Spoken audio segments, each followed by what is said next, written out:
오늘은 우리 인생에서 가장 중요하면서도 가장 어려운 이야기를 해보려고 합니다. 바로 변화에 관한 이야기입니다. 혹시 이런 경험 있으신가요? 주변 사람을 보면서 저 사람은 왜 저렇게 살까? 조금만 바뀌면 훨씬 행복할 텐데. 이런 생각을 해보신 적 말입니다. 그런데 더 솔직하게 말씀드리면 우리 자신도 마찬가지입니다. 이제는 정말 바뀌어야지 하면서도 결국 예전 모습으로 돌아가죠. 오늘은 그 이유를 정확히 알아보고 진짜로 변할 수 있는 방법을 함께 찾아보겠습니다. 사람이 변하지 않는 이유, 사실 매우 단순합니다. 변할 이유가 없기 때문입니다. 아니, 변할 이유야 많지 않나요? 이렇게 생각하실 수도 있겠죠. 건강도 챙겨야 하고, 인간관계도 개선해야 하고, 돈도 더 벌어야 하고, 겉으로 보면 변할 이유가 넘쳐납니다. 하지만 우리 마음 깊은 곳에서는 이렇게 속삭입니다. 지금도 큰 문제 없이 살고 있잖아. 조금 불편해도 참을 만하잖아. 굳이 힘들게 바꿀 필요가 있나? 저도 젊은 시절에는 이해하지 못했습니다. 왜 사람들이 뻔히 답을 알면서도 안 바뀌는지 말입니다. 그런데 나이가 들면서 깨달았습니다. 인간은 생각보다 훨씬 현실적인 동물이라는 것을요. 우리는 손해와 이익을 무의식적으로 계산합니다. 지금 바꾸는데 드는 에너지와 스트레스 대 바꾸지 않았을 때의 불편함, 이 둘을 저울질합니다. 그리고 대부분의 경우 현상 유지가 더 편하다는 결론에 도달하죠. 예를 들어 볼까요? 40년 넘게 담배를 피우시는 분이 있습니다. 주변에서는 건강 때문에 금연하세요. 라고 말합니다. 본인도 알고 있습니다. 폐암 위험도 가족들의 걱정도 다 알고 있어요. 그런데도 안 끊습니다. 왜일까요? 지금 당장은 큰 문제가 없으니까요. 숨이 차긴 하지만 일상생활은 가능하고 기침은 하지만 심각한 병은 아니고 이렇게 스스로를 설득합니다. 인간이 가진 가장 강력한 힘 중 하나가 바로 적응력입니다. 어떤 상황에도 적응해서 살아남죠. 그런데 이 적응력이 때로는 우리 발목을 잡습니다. 불행한 상황에도 적응해버립니다. 괴로운 관계에도 스트레스 많은 직장에도 건강하지 못한 생활 습관에도 말입니다. 그리고 적응이 되면 그게 정상이라고 생각하기 시작합니다. 제가 상담을 하면서 만난 한 분의 이야기를 들려드리겠습니다. 30년 넘게 결혼 생활을 하셨는데 남편이 술을 마시면 매번 큰 소리를 내고 물건을 던진다고 했습니다. 왜 그런 상황을 계속 견디세요? 라고 물었더니 이런 대답을 하시더군요. 처음에는 정말 힘들었어요. 하지만 지금은 익숙해졌어요. 남편이 술 마시고 들어오는 날엔 미리 아이들 방에 들어가서 문 잠그고 기다리면 되거든요. 이분에게는 그 고통이 예측 가능한 고통이 되어버린 거죠. 언제, 어떻게 일어날지 아니까 대비할 수 있고 그래서 관리 가능한 것이 되어버린 겁니다. 반면 변화는 예측 불가능합니다. 남편과 이혼하면 어떻게 될까? 혼자서 아이들을 키울 수 있을까? 경제적으로 어떻게 살까? 모르는 게 너무 많습니다.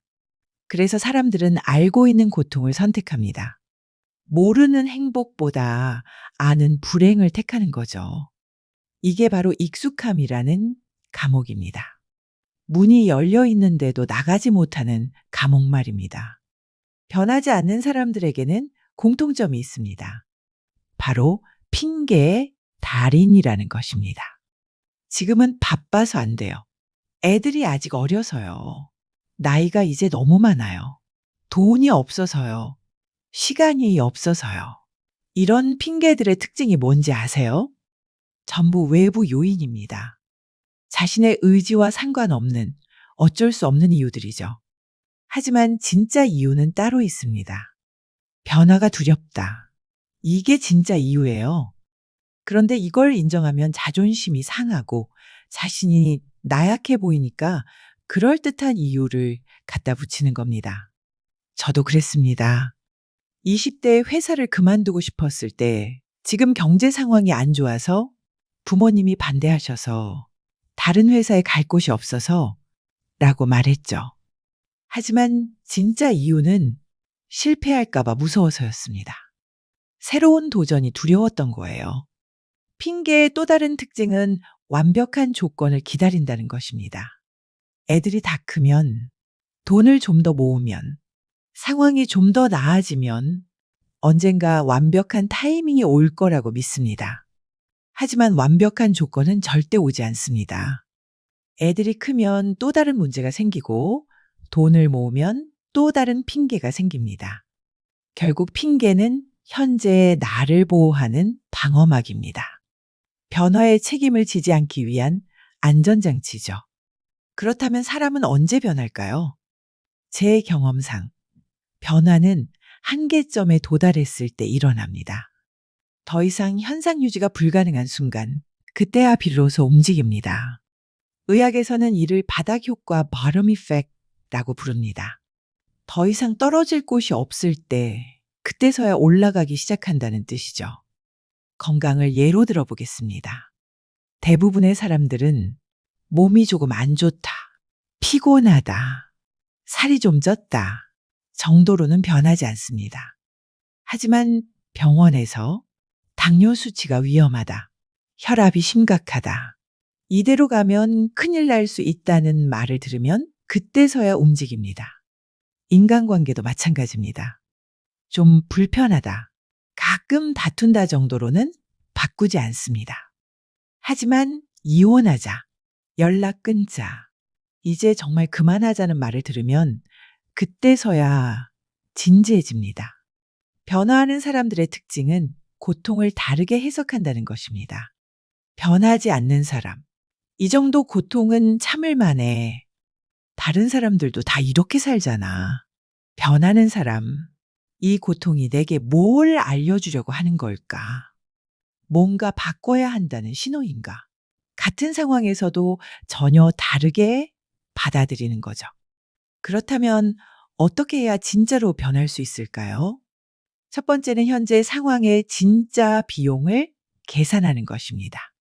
우리는 보통 변화의 비용만 생각합니다. 운동하려면 시간도 걸리고 힘들고, 하지만 변하지 않았을 때의 비용은 제대로 계산하지 않아요. 10년 후, 20년 후를 상상해 보세요. 지금과 똑같이 산다면 어떤 모습일까요? 건강은? 인간관계는? 경제 상황은? 정신적 만족도는? 이걸 구체적으로 생생하게 그려보세요. 그리고 그 비용을 정확히 계산해 보는 겁니다. 두 번째는 작은 성공을 쌓는 것입니다. 많은 사람들이 변화에 실패하는 이유는 너무 큰 것부터 시작하기 때문입니다. 매일 2시간 운동하자, 완전히 다른 사람이 되자, 이렇게 시작하면 대부분 일주일도 못 갑니다.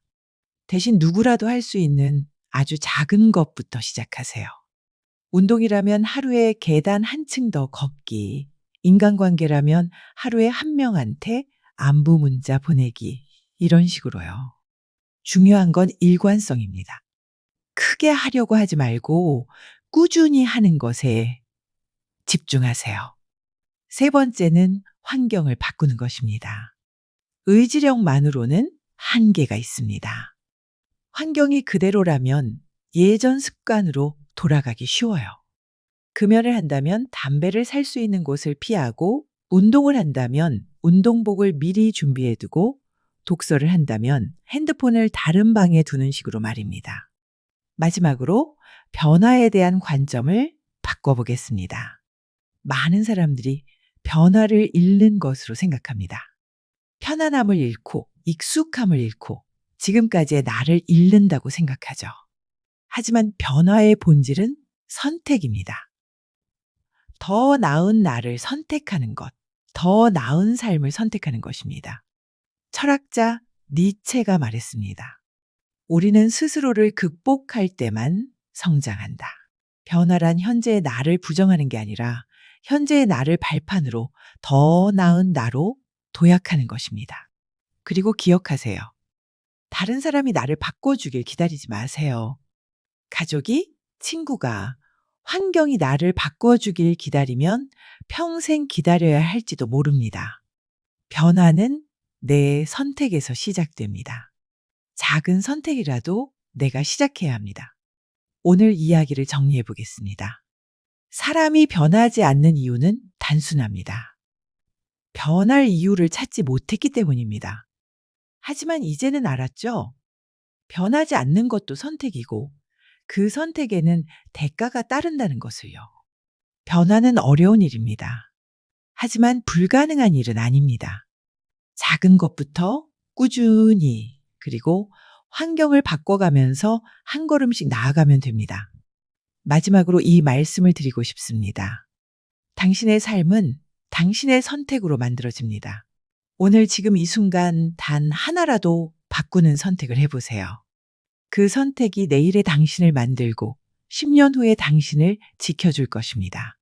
변화는 용기가 필요한 일입니다. 하지만 그 용기를 낼 만한 가치가 있는 일이기도 합니다. 여러분 모두 더 나은 내일을 만들어 가시길 바랍니다. 감사합니다.